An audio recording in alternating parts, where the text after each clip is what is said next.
So I've got 10 questions here that I've already sent across to Graeme so that he would be fresh with his answers, and he could, if we did it that way, he can actually tell us the truth and he doesn't have to make anything up. Is that right? So that's good. So the first question I've got here, and we quickly spoke about this before at our meeting, Rotary Club Dubbo South raises a lot of money, but would love to be able to increase the benefit of the funds we raise either through the Rotary Foundation or some other program, etc. Can we source an expert who knows what we don't and can prepare documentation to multiply and benefit of the funds that we raise? In the district at the moment, most probably there isn't a person, but certainly we most probably need that person to help source philanthropic trusts that are out there, and there's certainly a hell of a lot of them.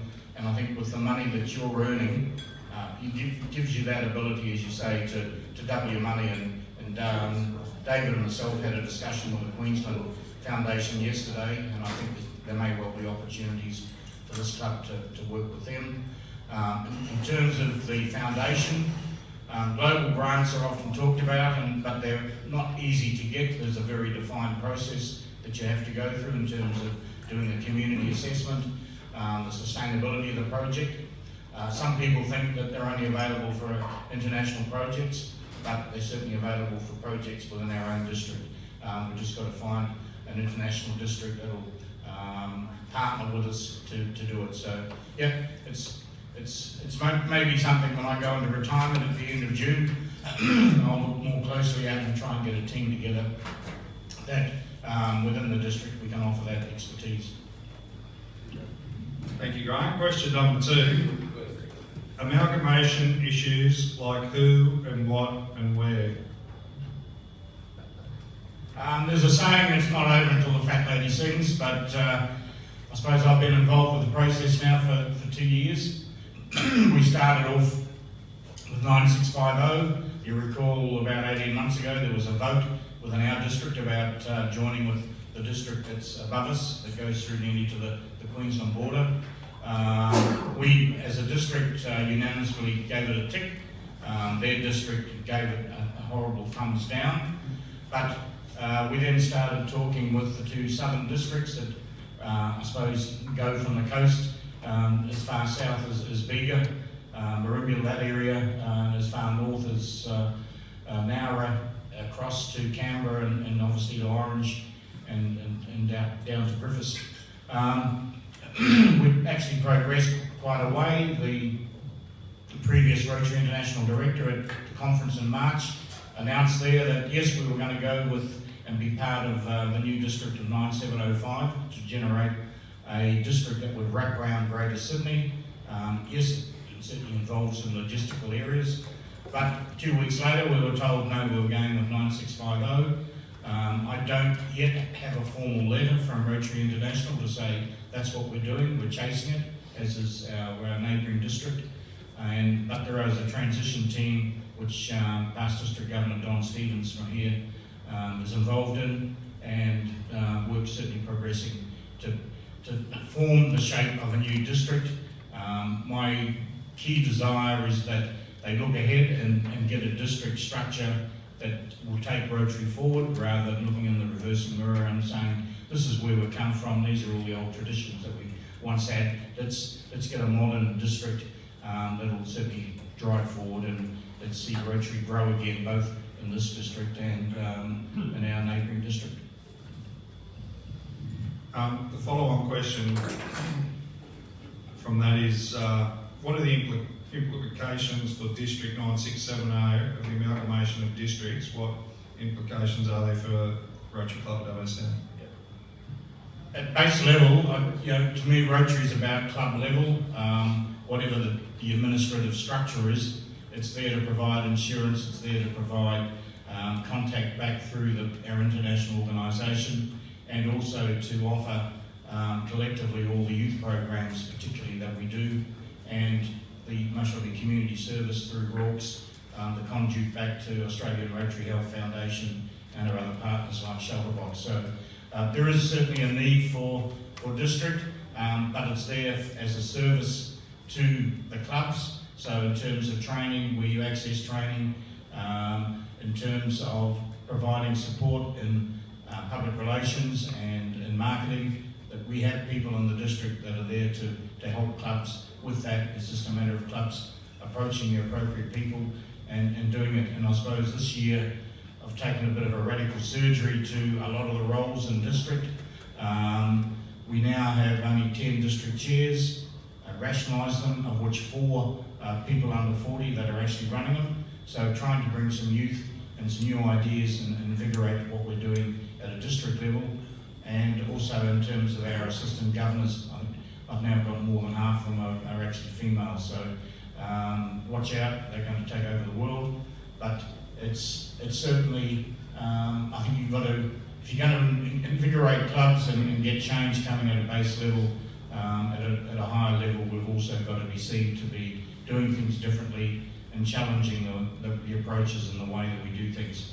And maybe that I've just come through on an age group where you've been challenged to do things differently. As the story I'd always relate is when I left high school and went to university in 1970, I had to throw the slide rule out on my log tables because suddenly I was confronted with having to write Fortran and use a big calculator for doing physics experiments and maths and stats tutorials. So it's, I think life is changing, and certainly technology today.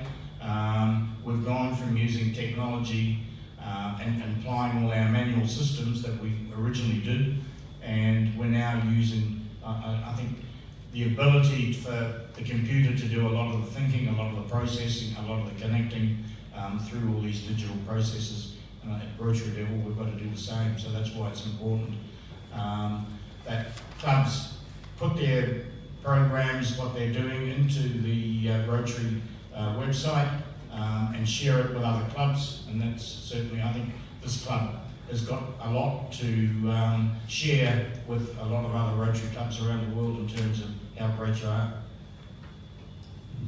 Question number 4. With the ever-increasing difficulty in securing host parents and students and the decreasing number of exchanges now occurring within our district, what future do you see for the long-term youth exchange program? Interesting one. I have my own personal viewpoint on it, but from a district perspective, we will continue with the program. It's certainly diminishing. The age group has been reduced, so we're not bringing in older students or sending out older students, and part of that's a requirement by the State Department of Education. So the kids have got to go out now between 15 and 16 and a half. So, and we can't send them out at the end of year 12. It's not a gap year program. But when you look at Europe, when you look at the States, Brazil, the real growth is in short-term programs, 6 weeks, 4 to 6 weeks, which are based around camps. So it may be music, it may be sport, all sorts of camps. And that's where I think the real major takeoff is. And again, with modern communication and access to the global world, I think the long-term program most probably has a few years to run, but as the bureaucracy involved around it, and certainly the issues with child protection, both from our own New South Wales government, but certainly from what Rotary International lays down, I think the processes are going to kill what was a great golden eagle. Question 5. People's lives in general seem to be getting busier and volunteer hours are getting less. How do you see this affecting the ability of clubs to be able to maintain their projects in the community? Depends what your aspect of Rotary is. I think to some Rotary clubs, the socialisation and coming to a weekly meeting is what Rotary's about. When I look around the district, those clubs that focus on meetings, they're struggling to do service projects. I've always believed that Rotary is about getting out there and helping and engaging with the community and partnering with the community to make a lifelong impact. And I think that's where this club comes in strong. Coming to a weekly meeting or a fortnightly meeting, to me, it's not what Rotary's about. It's actually getting out there and doing things. And certainly what encouraged me back into Rotary back in the mid-80s, after having spent most of the 70s in Rotary, was the End Polio campaign, and that was certainly, you know, at the club level, was to get out there and be involved in a club that was doing a project to raise funds to end polio. Question 6. From your experience, how do you think our club can go about encouraging younger new members? I think be engaging with them, act as mentors. I think young people often have a perception of Rotary as being an old man's club, that you've got to be wealthy to belong, which is, to me, is totally wrong. But there must be avenues that you can do to encourage younger people. They socialise differently, they certainly communicate much more in terms through social media and certainly on cell phones. But it may be a satellite club where if Rotary certainly is no longer viable in Dubbo, you start off a group with 8 or 10 that may be aged between 20 and 25 or 20 or 30, and get them going as an adjunct to this club, which hopefully will feed back as members into this club. But they operate as a standalone satellite club. They'll have a chair which will be represented on the board of this club, and it gives the opportunity of members to mentor them, but also gives you additional workforce in terms of the projects that you're working on. Question 7. Is grace and the toast still an expectation of Rotary International at club meetings? Definitely no.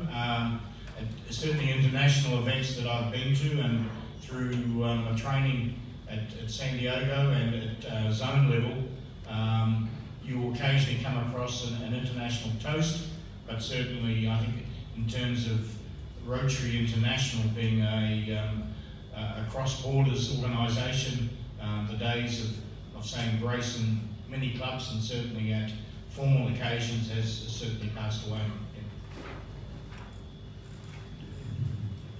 Our club is very successful raising funds with large projects. In fact, our club turns over more money than most small businesses.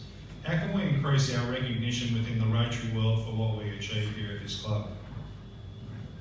I think you've got to sell your story, whether it's presenting articles into Rotary Down Under, be cheeky and send them off to the Rotarian in the States.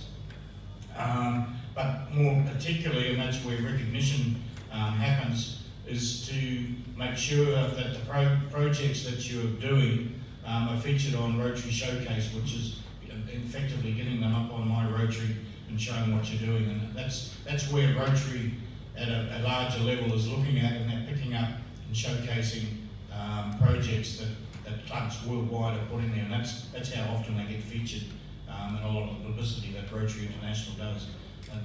I think you've got to sing your own praises. No one else is going to do it for you, regrettably, Macca. Okay, I'll start that. Yeah. Question 9. Is there any likely chance our district will introduce the group study exchange? I doubt whether we'll see it back again. The group study exchange was originally funded through the Rotary Foundation.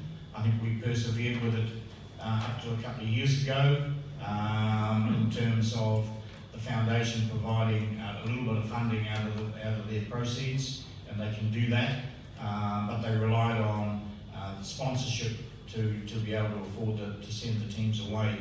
I was involved in a project, must have been now 6 years ago, at an international level with the New Generation Service Exchange, which was taken out of a youth exchange program as a vocational experience program for 18 to 23-year-olds, I think, at the time.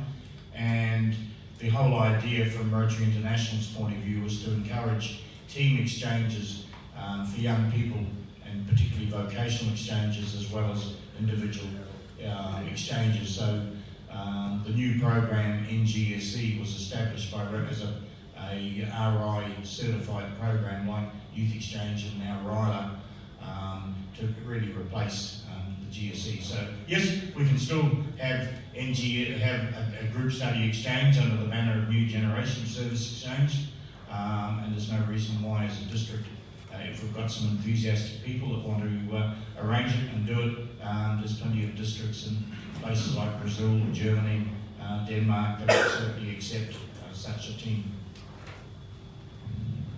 Last question. Newcastle University Science and Engineering Challenge poorly promotes the inclusion of Rotary.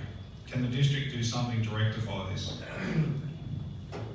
The program is really a Newcastle University program which they run nationwide. Rotary from our district, it's, I suppose the best way to say it, it's a club project of the Rotary Club of Waratah, which Brian Aikens is certainly the coordinator of, and certainly been a great asset and a fundraiser to run the program throughout in parts of our district, and particularly the Discovery Days. But it's essentially a funded program of the University of Newcastle. So I too most will be disappointed when I go to the days, and have been for most of the last 10 years. Certainly when I go over the last couple of years, I've taken and made sure that Rotary banners are displayed, but it is officially a Newcastle University program, it's not a Rotary program. So that was the last of my questions. So is there anything that you would like to add on how good this club is? I don't know how the hell I become a remote member. I just like the enthusiasm, the way that over the years, I suppose, I've been coming to and visiting the club, what you actually achieve, and it's taking your, I suppose, as a, growing up through companies I've worked for, or the last few years, and when I worked in local government as a case study, and saying, what's your vision, what's your dream, you make it happen. And I think a lot of clubs don't lift their horizons far enough to say, if we get together, if we get out there and connect with our community, and particularly our business community, and not necessarily just within your own town or your own city, but look at the big corporates in Sydney or Melbourne and saying, what's their passion, and understand where they want to drive. And I think you can actually achieve miracles, and I think you guys do with what you do. But you keep it simple. You don't overexert. I don't think you overexert yourselves in terms of saying we're going to run 5 or 6 small projects, tie up your time. You say, right, we're going to do one major project and alternate it every second year, and put your manpower and your efforts into making it happen. And I think that's the secret. It's a matter of getting other clubs to do it. But I think you're also lucky that you've got more of a working age group and the business connections to make it happen. We have a lot of clubs throughout our district where you're looking at median ages of most probably 72 to 76. So the Rotarians are such a tide. They haven't been bringing new members in with the enthusiasm or mentoring them and the enthusiasm and passion to do broader community projects. And I think that's, again, when you say, what's this club do well, I think that's something you do. You are regenerating, and it's great to see a new member in tonight. And I'm sure you'll get him engaged with and teach him the skills of the project management to make these projects happen. Thank you, Graeme. But before you go, there's just another little thing I'd like to do on behalf of the club. So,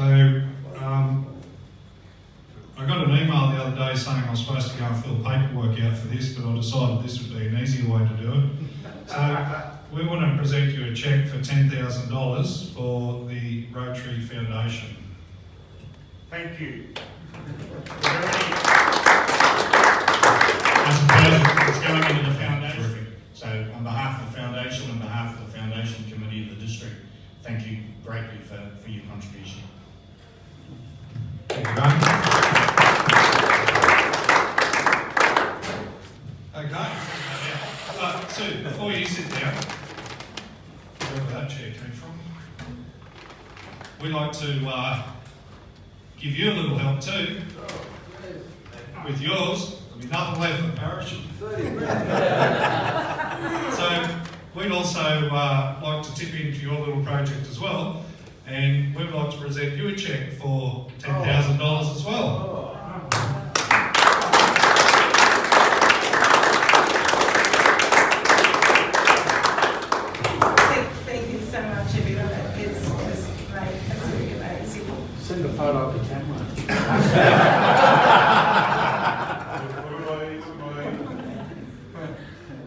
project by you and Sue. We'll send that picture.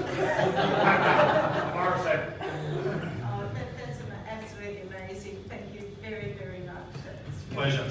Yeah, that's really wonderful. We all It's get a been cat, only though. 2 weeks. All right. So Pete Davis will also organise to get that money across to your project as well. Thank you. Okay. More exciting stuff. Dave Parrish, you got no money. That's not lies. That's all right, mate. Pete Davis. Sorry, mate. That's why you came up, because you thought I was going to say to you, could you thank the guest speakers, please? Thank you, Macca. Only think if you've money. It's so much easier to get all the accounting done in one night than throughout the year. Look, it was a pleasure sitting next to Graeme and Sue, and pleasure to hear them speak. Graeme, thank you for answering all the questions so comprehensively, and giving us some insight into the direction of Rotary at a high level in terms of things like the amalgamation.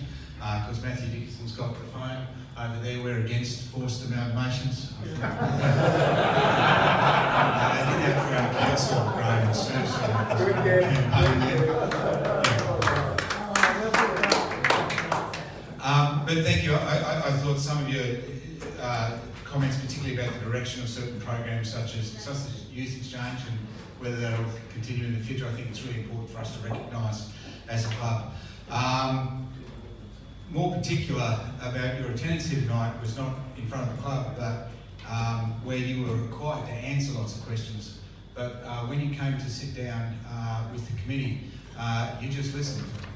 You didn't talk, and that was wonderful, and we really appreciated that. So thank you to you and Sue for travelling so far. Scone, Cobar, Dubbo, pretty big trip. Sue, great project. I told you it was a cracker at dinner. I was just having a look, particularly with veterans. I think PTSD is so prevalent. It's up around 8 to 10% of veterans suffer from it. My family, both my mum and dad were in the military, and I think my dad's always suffered a bit of PTSD, or that's what I say anyway. But yeah, it's such a good cause, and I was just having a look at some research, and the impact of the dogs is incredibly powerful and positive, so thank you. And we look forward to you maybe visiting us some other time. I don't know if we'll have more cash to give away. Yeah, okay. Thank you very much. And of course, in addition to some cheques, please accept 2 cups on behalf of the Rotary Club of Dubbo South. I might ask the members to join me once again, thanking Graeme and Sue. Thank you, Peter. The name the cups and take them. Yeah.